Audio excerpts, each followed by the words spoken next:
मित्रांनो नमस्कार. बंद आहे बिंदास आहे वृत्तदिनांच्या माध्यमातून आज रविवार राजकारणाचा विषय घेऊन तुमच्या समोर आलोय. भाजपचं एकच ध्येय आहे आणि ते म्हणजे उद्धव ठाकरे आणि मातोश्री यांना नेस्ताभूत कसं करता येईल. प्रत्येक चारी दिशेने त्यांनी प्रयत्न सुरू केले की उद्धव ठाकरे आणि आदित्य ठाकरे यांना कसं घेरलं जाईल आणि आता येणाऱ्या काळामध्ये मुंबई आणि महाराष्ट्रातील जनतेला त्याची प्रचिती ही 100% येणार. मुंबई महानगरपालिकेच्या निवडणुका या 1 नोव्हेंबर पर्यंत होतील. त्याला कारण असं आहे की जरी सप्टेंबर पर्यंतचा वेळ हा सुप्रीम कोर्टाने दिला असला तरी भाजप कारण पुढे करणार की पावसाळा आहे, पावसात लोक बाहेर येणार नाही, त्यामुळे आम्हाला 1 महिना वाढवून द्यावा. त्यामुळे नोव्हेंबरच्या पहिल्या अथवा दुसऱ्या आठवड्यामध्ये महाराष्ट्राच्या स्थानिक स्वराज्य संस्थेच्या निवडणुका होणार. आता महाराष्ट्रातील जनतेला उत्सुकता आहे, पडलेला प्रश्न आहे. तसं पाहायला गेलं तर त्यांना ती सवय त्यांच्या अंगलीत पडली आहे, पण तरी देखील त्यांना उत्सुकता आहे. त्यांना असं वाटतं की मनसे अध्यक्ष राज ठाकरे आणि ठाकरे गटाचे उद्धव ठाकरे हे किमान पालिका निवडणुकीसाठी मराठी माणूस आणि महाराष्ट्राच्या भल्यासाठी एकत्र येणार का? याचं उत्तर 0. अर्ध्याधिक जनतेला तसं माहिती आहे की हे कधीच होणार नाही, पण तरी देखील शेवटी माणसाला एक आशा असते की नाही बाबा हे 2 नेते आहेत, मराठी माणसासाठी काहीतरी करू इच्छितात, तर त्यांनी एकत्र यावं असं महाराष्ट्रातील जनतेला वाटतं. पण जरी महाराष्ट्रातील जनतेला वाटत असेल तरी ते भाजपला वाटत नाही आणि त्यापेक्षाही मुख्यमंत्री देवेंद्र फडणवीस यांना वाटत नाही. सुरुवातीच्या काळात फडणवीसांनी काय सांगितलं की आम्ही महायुतीमध्ये एकत्र लढू.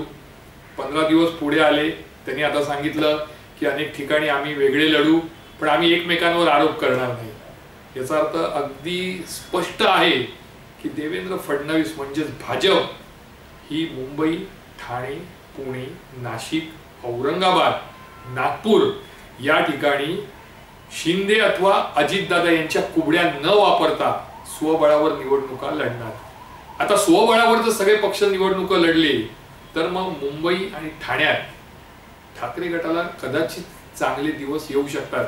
त्यांचे नगरसेवक चांगल्या प्रमाणावर निवडून येऊ शकतात आणि हेच भाजपला नको आहे. भाजपला हे नको आहे आणि म्हणूनच आता भाजपने तयारी केली आहे शिंदे आणि मनसेला एकत्र आणण्याची. उदय सामंत गेले, राज ठाकरेंना भेटले, राज ठाकरेंशी बोलले, बाहेर आले, त्यांनी मीडियाला सांगितलं मी काहीच बोललो नाही. पण मला असं वाटतं की राज ठाकरेंना भेटण्यामागे हेतू तोच आहे. एक तर ठाकरे गटात चलबिचल निर्माण करणं किंवा मग ठाकरे गटाकडनं वदवून घेणं की नाही तुम्ही आमच्या दुश्मनांना भेटतायत, आम्हाला तुमच्या सोबत यायचं नाही, अशी परिस्थिती निर्माण करणं हा भाजपचा मोठा डाव आहे. आता जर तुम्ही पाहाल तर येणाऱ्या पालिका निवडणुकीच्या आधी फडणवीसांची गँग सज्ज झालेली आहे उद्धव ठाकरे यांना घेरण्यासाठी. एक 15-20 दिवस जाऊ द्या, 1 महिना जाऊ द्या, किरीट सोमय्या RTIच्या माध्यमातून BMCचे काही घोटाळे बाहेर काढणार, उद्धव ठाकरे यांच्या त्यावेळच्या महापालिका सत्तेला टार्गेट करणार. त्यानंतर नितेश राणे बाहेर येणार. नितेश राणे मातोश्रीवर आणि आदित्य ठाकरेवर पुन्हा एकदा आरोपांच्या फैरी जाडणार. सुशांत सिंग राजपूत असू दे किंवा दिशा असू दे प्रकरण, हे पुन्हा एकदा बाहेर ते बाटलीतून भूत येणार, पुन्हा आदित्य ठाकरेंना घेरण्याचे प्रयत्न करणार. ही भाजपची मंडळी झाली. आता त्याच्याही पुढे चला, राज ठाकरे आहेत. राज ठाकरे आणि फडणवीस यांची मैत्री सर्वश्रुत आहे. राज ठाकरेंची सगळी कामं अगदी शिवतीर्थावर बसून होतात. त्यांनी फोन केला की मुख्यमंत्री ती कामं करतात, एवढी त्यांची घनिष्ठ मैत्री आहे. त्यामुळे फडणवीसांना विचारल्याशिवाय उद्धव ठाकरेंसोबत मनसे जाणार नाही. त्यातच संदीप देशपांडे हे वारंवार विरोध करतायत. त्याच्यावरून एक गोष्ट लक्षात येते की संदीप देशपांडे इतके मोठे नेते नाहीयेत. हा ठीक आहे, ते मुंबईचे अध्यक्ष आहेत, पण मनसेमध्ये अंतिम निर्णय राज ठाकरे घेतात. त्यामुळे संदीप देशपांडे जर काही बोलत असतील तर त्यामागे निश्चितपणे राज ठाकरे यांची भूमिका आहे, हे स्पष्ट आहे.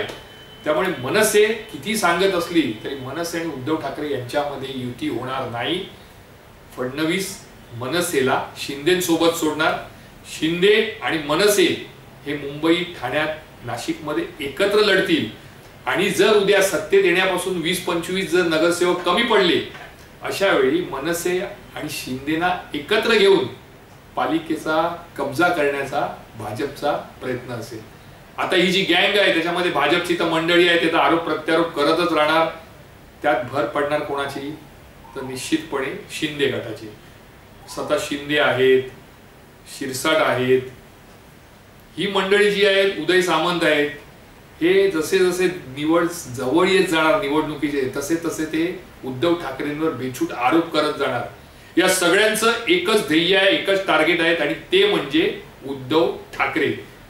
उद्धव ठाकरेंना मुंबई महानगरपालिकेपासून कसं लांब ठेवता येईल, ठाणे महानगरपालिकेपासून कसं लांब ठेवता येईल, याकडे भाजपचं लक्ष आहे. भाजपला मुंबई हवी आहे काही करून, कारण 39,000 कोटीचं बजेट असलेली ही मुंबई, त्याच्यामध्ये तुम्ही असं धरा की जवळजवळ 30,000 कोटीचं टेंडर निघतं, आणि त्याच्यात 15% जरी धरले तरी 4,500 कोटीचा मलिदा. साहजिकच सगळ्या पक्षांना वाटतं की मुंबईवर आपली सत्ता असावी. भाजपचं हे स्वप्न 2012 पासूनच आहे.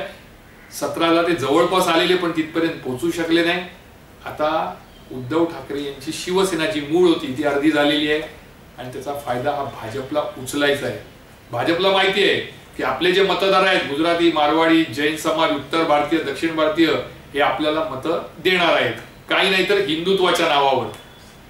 मराठी मतं आहेत, विभागलेली आहेत. त्यामुळे जर आपण राज ठाकरे आणि शिंदे यांना एकत्र गेलो आणि उद्धव ठाकरेंच्या विरोधात उभं केलं तर मराठी मताचं विभाजन होणार.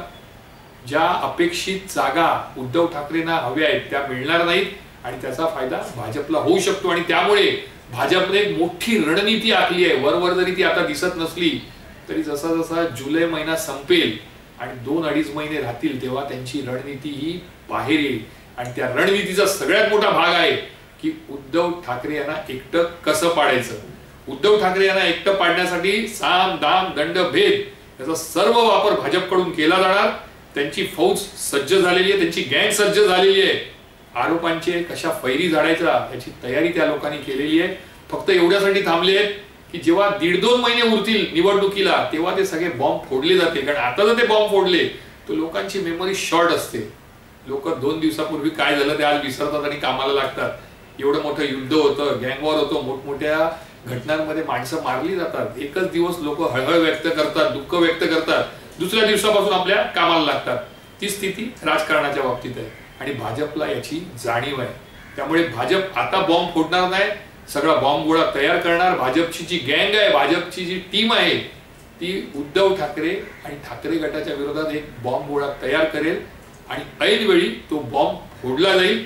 हे 100% आहे. उद्धव ठाकरेंना कसं निस्ताभूत करायचं, त्यांना एकाकी कसं पाडायचं, हाच मुख्यमंत्री देवेंद्र फडणवीस, भाजप यांचा सर्वात मोठा डाव आहे. आणि याला काही ना काही अप्रत्यक्षपणे राज ठाकरे असू दे, एकनाथ शिंदे असू दे, यांचा हातभार आहे. त्यामुळे येणाऱ्या काळामध्ये 2च हुकमी एक्के हे उद्धव ठाकरेंकडे आहेत. त्या 2 हुकमी एक्काने जर आपली चोख कामगिरी बजावली तर मात्र उद्धव ठाकरे हे कडवी टक्कर भाजप आणि शिंदेना देऊ शकतात. ते 2 हुकमी एक्के म्हणजे सर्वात पहिला मराठी माणूस आणि दुसरा म्हणजे त्यांचा निष्ठावान कार्यकर्ता.